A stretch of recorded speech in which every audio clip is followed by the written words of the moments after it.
Hello everyone, I am Banu Prasad from ITA section and my number is 1202. Today my topic is about scale up or scale out for graph processing from the subject design and analysis of algorithms. Coming to the introduction part, whether we should scale up or out for a graph processing is a consequential question from two perspectives. For big data practitioners, it would be desirable to develop a set of big practices that provide guidance to organizations building and deploying graph processing capabilities. For big data researchers, these best practices translate into priorities for future work and provide a roadmap prioritizing real world pain points. I advocate scale up solution for graph.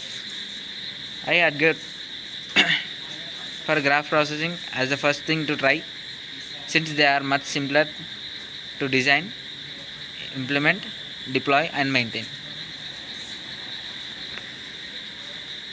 WTF at Twitter. Who to follow?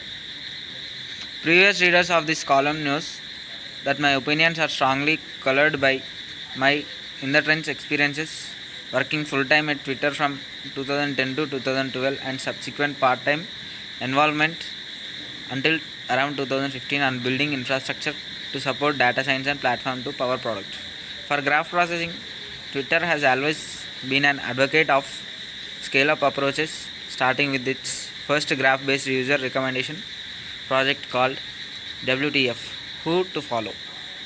The single biggest contributing factor to this rapid deployment, I believe, was the architectural design to hold the entire graph in memory or a single server implemented in an open source graph processing engine called CrossOverArray.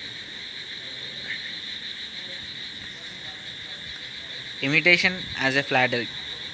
It is clear that the scale up design philosophy has had a large impact on Twitter. Even when scale out architectures were eventually preferred, simply throwing more memory at the problem was never summarily dismissed without a careful consideration of the engineering and product merits. It is difficult to write a more enthusiastic endorsement of the Twitter hold the entire graph on a single machine design philosophy than the passage above. The observation that big data is actually getting smaller is exactly the Moore's law argument I made above.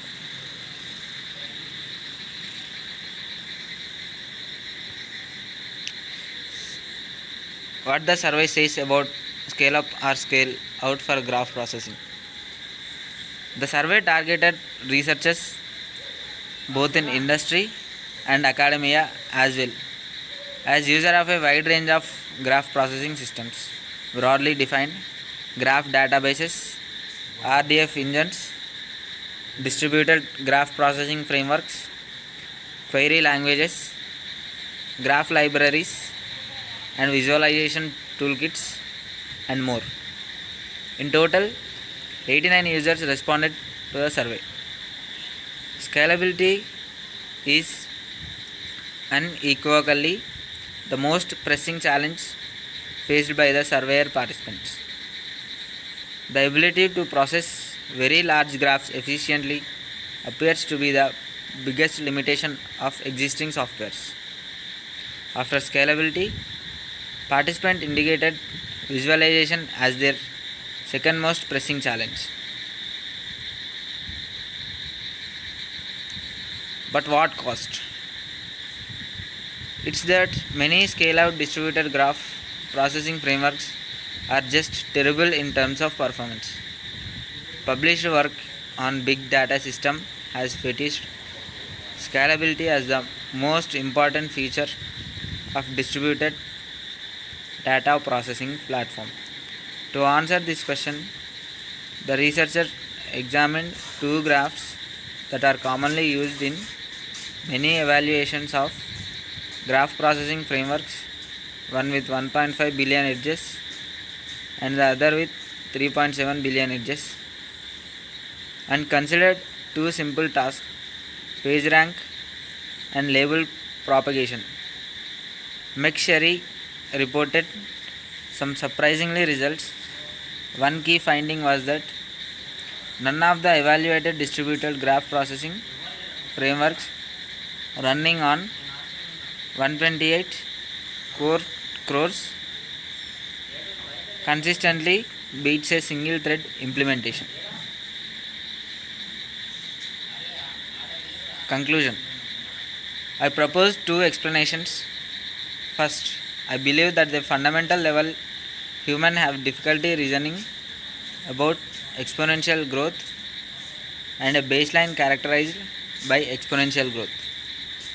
For example, when we hear about an investment fund manager who has achieved impressive returns over the last n years, most people initial reaction is not to ask about the return of a well diversified index fund over the same period. Second, as another example, a cloud provider such as Amazon Web Services can raise its profits margins over time by simple reducing its per unit cost slower than the dropping price of the underlying hardware. Finally, that's all about the scale out. Thank you everyone.